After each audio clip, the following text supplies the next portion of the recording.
뉴스 시간입니다. 윤태곤 실장 어서 오세요. 네, 안녕하세요. 8대0 예상했어요? 예, 제가 했습니다. 그러니까 오늘 보면요, 그런 게 느껴졌어요. 보수적인 분들이 대통령한테 조금 유리하지 않을까라는 게 통상적인 생각이었지 않습니까? 현재 재판관의 성향 그렇죠. 분류에서. 예. 근데 이제 안창호 재판관의 보충 의견이 지금 이미 조금 화제가 되고 있는데. 그렇습니다.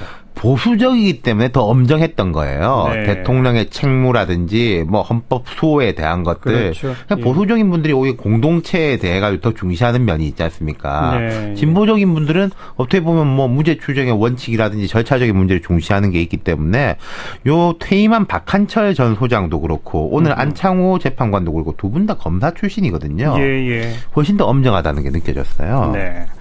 자, 청와대 박근혜 전 대통령 계속 침묵입니다.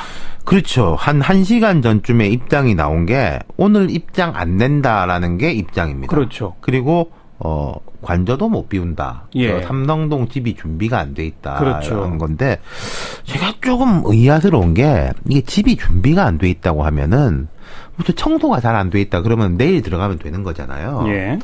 근데 무슨 83년에 지어가지고 보일러가 뭐 제대로 안 돼 있고 이러면은 이게 내일은 갈 수 있는 거냐? 수리하려면 오래 걸릴 수 아니, 있는. 그러니까요. 예. 그러니까 그런 부분에 대해 가지고 전혀 뭐가 준비가 안 된 것 같아서 이게 오늘 그 이정미 헌재소장 대행이 이제 읽은 요지를 보면 이런 구절이 있었습니다. 피청구인은 대국민 담화에서 진상규명에 최대한 협조하겠다고 하였으나 정작 검찰과 특별검사의 조사에 응하지 않았고 청와대에 대한 압수수색도 거부했다. 예. 이 사건 소추 사유에 관련한 피청구인의 일련의 언행을 보면 법 위배 행위가 반복되지 않도록 할 헌법 수호 의지가 드러나지 않았다. 맞습니다. 예. 이러면서 불성실성하고 무책임함을 명시적으로 지적했는데 그렇죠.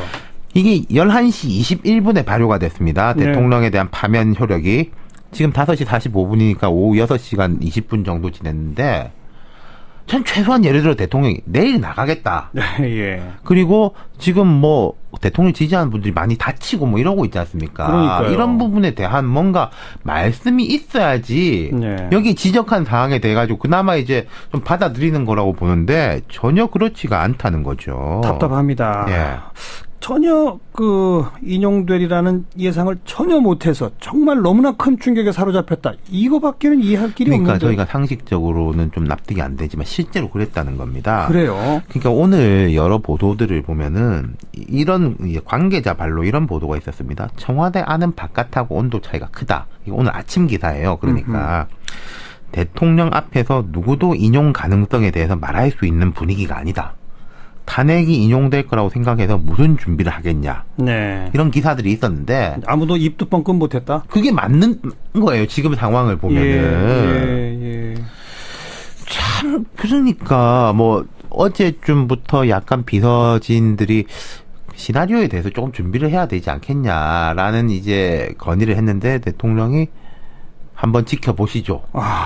근데 대통령이 한번 지켜보시죠라고 하면 그 뒤에는 말을 못하게 돼 있으니까요. 보통 이런 경우에 최소한 A안, B안 입장문이라도 써놔야 되는 거 아니에요? 그렇죠. 그리고 조원진 의원 뭐 아주 열렬 친박이지 않습니까? 예. 조 의원이 이제 정무수석실하고 연락을 해가지고 청와대 들어갔어요. 오후에. 오늘. 근데 대통령 못 만나고 그래요. 왔다는 겁니다. 대통령이 조 의원하고도 안 만났다는 거죠. 네. 그러니까 이게 내일은 뭐라가 나올지 내일 또 토요일 모레 일요일이니까 뭐 주말 동안은 말 안 하고 있을 가능성도 꽤 있을 것 같습니다. 네, 아무튼 정말 마지막으로라도 지금 이렇게 막 다치고 이런 어떤 분들 그러니까요. 헌재 앞 시위하고 계신 이런 분들을 좀 자중시킨다는 그렇죠. 그분들을 의미에서라도. 위해서도 그런 거 그러니까요. 아니겠습니까? 그분들을 위해서라도 그분들도 얼마나 또 답답한 마음에 지금 저렇게 나오는데 그렇다고 답답하다고 그런 과격한 행동을 한다고 뭐가 달라질 수 있는 건 없지 않습니까? 그렇죠. 그리고 그 점을 좀 아마 일몰 시간이 가까워지면은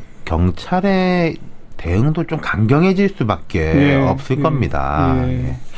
참, 그 점 아무튼 박근혜 전 대통령 측에 마지막으로 좀 부탁을 하고 싶고 앞서 5개 정당의 입장은 쭉 들었는데 대선 주자들은 어떤 반응들을 보였습니까? 거의 대동소이합니다. 통합을 강조했습니다. 문재인 전 대표 같은 경우에는 박강원 대변인을 통해 가지고 오늘 우리는 헌법 제1조에 순고하고 존엄한 가치를 확인했다. 이제 나라를 걱정했던 모든 마음들이 하나로 모아져야 한다. 이러고 이제 첫 번째 행선지를 팽목항. 팽목항으로 하더라고요. 그래서 이제 아직 미수습자들 가족들이 있지 않습니까? 그렇죠. 그분들을 이제 위로하고 또 빠른 이제 인양 이런 것에 대한 이야기를 할 것 같아요. 아직 도착하시진 않았고, 안희정 지사 같은 경우에는 그동안의 모순과 갈등을 뛰어넘고 모두 하나 돼 새로운 대한민국을 건설해야 된다. 촛불을 들었던 분, 태극기를 들고 나왔던 분, 진보와 보수, 남녀노소, 영호남, 재벌과 노동자가 따로 있을 수 없다. 이게 좀 더 큽니다. 보통 그러네요. 이제 촛불 태극기까지만 말하는데 뭐 노동자, 재벌까지 이야기를 하고 있고 이재명 성남시장이 약간 다르죠. 위대한 국민이 만든 오늘의 역사를 또다시 미완의 혁명으로 기록되긴 할 수 없다. 흔히 4.19를 미완의 혁명이라 하지 않습니까? 그렇죠. 뒤에 5.16 쿠데타 때문에. 그러면서 철저히 청산해야 진정한 통합이 되고 공정한 나라를 만들어야 화합의 꽃을 활짝 피울 수 있다. 이렇게 말했습니다. 통합보다 우선 청산이다. 이걸 그렇죠. 강조. 역시 이재명 시장의 그동안의 어떤 그 스탠스 그대로군요. 맞습니다. 앞으로도 아마 박 전 대통령의 사법 처리 등의 문제에 대해 가지고 제일 강경한 입장을 낼 것 같고, 안철수 전 대표는 탄핵은 끝이 아니라 시작이다. 국민의 위대함에 감사하는 한편 상실감을 가진 국민들께도 위로의 말씀을 드린다. 국민의 마음을 하나로 모아서 무너진 정의를 바로 세우겠다. 남경필 경기지사는 낡은 과거는 깨끗이 밀어내고 미래를 희망을 함께 이야기하자. 분열과 대립은 오늘로 끝내야 한다. 이렇게 밝혔고 심상정 후보 유일한 지금 대선 후보입니다. 확정된 후보죠. 그렇죠. 진보정당 후보인데도 광장을 밝혔던 촛불은 이제 3터와 1터에서 타올라야 한다. 태극기를 들었던 분들의 힘도 필요하다. 완전히 새로운 대한민국을 만드는데 촛불과 태극기 모두 힘을 모아달라 이렇게 말을 했습니다. 다들 통합해서 미래를 향해 전진하자. 그리고 자유한국당 쪽 관련된 분들은 뭐 입장 내놓은 분들이 없습니다. 홍준표 지사 포함해가지고요. 아직 없어요? 네. 오늘의 이 결정이 대선 국면의 정치권의 유불리 이런 걸 좀 따져볼까요? 그러니까 이제 본인들은 속으로야 계산이 복잡한데 오늘은 그런 이야기 안 꺼내는 분위기예요. 뭐 눈치가 있으면 당연한 거 아니겠습니까? 근데 이제 단순하게 봐도 오늘도 제가 좀 국회를 좀 가봤는데 11시 20분 이때쯤 의원회관 곳곳에서 환호하고 탄성이 탁 탄식이 오갔습니다. 그 자유한국당 쪽 의원회관 쪽에서는 탄식, 나머지 쪽에서는 환호가 나왔고 자유한국당의 임명진 비대위원장이 이제 승복, 반성 이런 이야기를 재빨리 해가지고 혹시 모를 불복의 소지를 맡긴 했는데 앞으로 좀 모르겠어요. 친박계 의원들은 여전히 뭐 강한 발언을 내어놓고 있지 않습니까? 그러니까 주로 SNS를 통해 가지고 이제 윤상현, 김진태 의원 등등 이제 그런 강한 뭐 거의 불복에 조금 가까운 이런 이야기를 해놓고 있는데 이분들이 숫자적으로 보면 다수는 아니에요. 아까 정용기 대변인 말씀하신 거 제가 들었는데 뭐 서명한 분들도 뭐 좀 이렇게 이끌려서 한 분들이 많다 말씀하시는데 그게 팩트는 팩트인데 이분들이 바른정당의 표상처럼 돼 있기 때문에 바른정당은 제가 여러 번 말씀드렸습니다만은 내주 초에 뭔가 경랑에 좀 휩싸일 겁니다. 자유한국당? 자유한국당은 바른정당은 자유한국당이 경랑에 휩싸이는 걸 기대하고 있고 또 추동하겠죠. 뭐 결국은 집단 탈당해서 바른정당으로 가느냐? 그렇지 뭐 그런 일이 벌어지지 않느냐? 양쪽에 그렇죠. 하나잖아요. 어느 쪽 가능성이 크다고 봐야 됩니까? 글쎄요, 이게 확 넘어가는 것도 실은 에너지가 있어야지 가는 거거든요.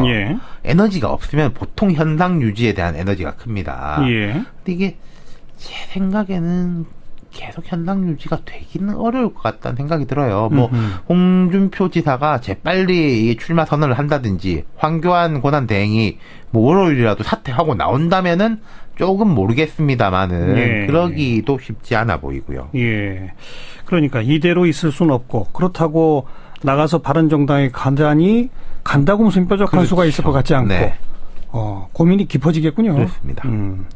상대적으로 야권 쪽은 아무래도 탄핵 인용됐으니까 좀 더 유리해지는 건가요? 뭐 여러 주자들이 다 자기가 잘 될 거라고 그래요. 비공식적으로는. 근데 이제는 민심이 복잡해지고 프레임이 정권 교체해서 그 이상으로 바뀌게 됩니다. 분명히. 지금까지 뭐 잘못된 게 있으면 빨리 이제 탄핵 한 다음에 이야기하자. 뭐 박근혜 전 대통령의 문제다 이랬지만은 이젠 그게 안 통하지 않습니까? 자, 민심이 이렇게 될 겁니다. 박 전 대통령에 대한 수사도 철저히 해야 되고 그런데 국민 통합도 해야 되고 국민들이 피로감이 상당히 높기 때문에 이제는 또 안정도 찾아야 되고 네. 안보도 중요하고 경제도 중요하고 얼핏 보면은 상반될 수 있는 요구들이 이제 막 불거져 나올 거란 말이죠. 그렇죠.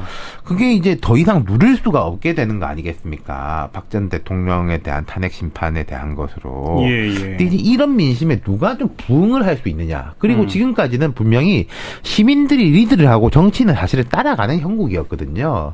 근데 이제는 정치인이 리드를 해야 될 거예요. 리드를 하지 못하면은 뭐 집권을 한다고 해도 어려울 것이고. 예.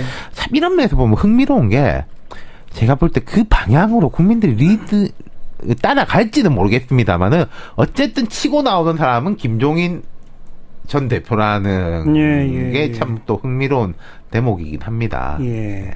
근데 원래 선거철이 되고 선거 기간이 가까워지면 가까워질수록 이 양쪽 오른쪽 왼쪽에 있던 후보들도 가운데로 가죠. 가운데로 수렴되지 않습니까? 예. 그동안 우리는 이 탄핵이라고 하는 아주 엄중한 상황이었기 때문에 좀 양갈래로 좀 멀어지는 원심력 같은 게 있었다면 이제 선거 국면이 되면 다들 또 가운데로 온 거란 말이에요. 그렇죠. 다시 말하면 더불어민주당의 후보들 중에 누가 후보가 될지 몰라도 지금보다는 조금 더 중도 통합적 발언들을 많이 하게 될 것이고 그게 결국은 개혁을 하되 안정 속에서 안보도 지키며 뭐 이런 식으로 가지 않겠어요? 그렇죠. 이게 심지어 그러니까 아까 제가 소개드렸지만은 진보 정당인 정의당의 심상정 후보도 촛불과 태극기가 함께 힘을 모읍시다. 뭐 그렇게 있는 상황 아니겠습니까? 예, 예. 그럼 이제 말씀하신 대로 가운데서 경쟁이 많이 벌어질 건데 예. 하나의 변수가 황교안, 홍준표 자유한국당에 이제 원래 좀 강한 분들 이분들이 예. 조금 어떤 선택을 하느냐 예. 정도가 이제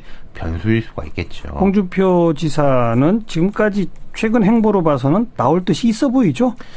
강사를 찾아가고 그렇죠. 당비를 내겠다고 하고 뭐 이런 걸로 봐서. 근데 이제 제가 조금 볼 때 아쉬운 점이 있는 게 뭐 이분이 좀 말을 세게 해서 아쉽다는 게 아니라 제가 볼 때는 이게 진짜로 탄핵이 안 될 거로 생각해서가 아니라 거기 이제 좀 민심을 이제 끌어모으기 위해 가지고 좀 대통령에 대해 가지고 우호적이고 이제 탄핵이 안 될 거다 이런 발언들을 하신 것 같은데 예. 너무 세게 한 것 같아요. 제가 느낄 때는. 그러니까 예. 지금 와가지고 홍 지사가 뭐 헌재가 잘못됐다, 뭐 이거 용납 못한다 이럴 수도 없는 거 아니겠습니까? 그렇죠. 그렇게 되면 스스로를 한 10% 이내로 그냥 가둬버리는 거죠. 아니고 뭐 5% 뭐 예. 이렇게까지밖에 안 되겠죠. 그리고 예. 이제 이분들이 빨리 그 지금 헌재 앞에 아직 계신 분들 내일도 이제 집회를 예고해 놓고 있는데 이분들한테 좀 마음을 풀어줄 수 있는 거는 그 뭐 자유한국당이라든지 박 대통령밖에 없는 거예요. 예. 그런 역할을 좀 기대해 봐야 되겠고 오늘 그래도 황교안 총리 권한대행은 이제 좀 다 통합합시다. 다 승복합시다. 그렇죠. 이런 대국민 담화를 내놨잖아요. 그렇습니다. 그러니까 그런 점에서 볼 때도 저는 황 대행의 출마 가능성이 점점 낮아지는 게 아닌가. 만약에 출마를 하시려면은 다음 주 넘기면은 안 될 겁니다. 글쎄요. 자유한국당의 뭐 홍준표 경남지사의 행보는 출마 쪽 가능성이 더 높아 보인다면 황교안 총리 권한대행은 정말 어떤 선택을 할지 아직은 좀 그렇죠. 그리고 아까 제가 말씀드린 박한철, 안창호 이런 분들이 다 검사 출신이고 되게 보수적이니까 더 엄정하다 이랬지 않습니까? 네. 황 대행도 검사 출신이잖아요. 아직은 모르겠습니다. 네, 여기까지 수고하셨어요. 감사합니다. 윤태곤 실장이었고요. 네, 탄핵 특집 시사자키 정관용입니다. 오늘 5시부터 보내드리고 있죠. 1부 시간 여기서 마치겠습니다. 잠시 뒤 보도 특집 저녁 종합 뉴스 들으시고요. 6시 30분 2부 시간에 다시 오겠습니다.